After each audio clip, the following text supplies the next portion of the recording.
Il y a actuellement un marché qui se développe qu'on appelle le marché de l'eVTOL ou de façon vulgarisée le marché de la machine volante.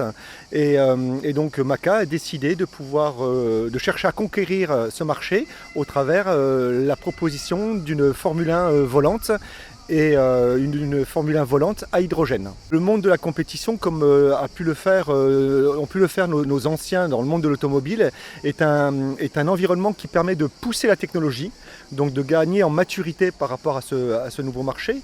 Et donc on est convaincu que si on passe par le biais de la compétition, non seulement on va pousser la technologie, on va démocratiser dans la tête des gens, on va casser les freins psychologiques par rapport à l'idée de se mouvoir dans les airs. D'ici une année, on a la perspective de vous proposer un premier vol de la machine et d'ici 2 ans et demi, 3 ans, une première compétition.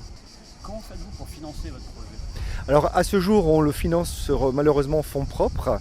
On a réussi malgré tout à convaincre un certain nombre d'organisations, dont la région Sud, qui nous a fourni une belle subvention grâce à la société Yoda, qui a géré ce dossier-là.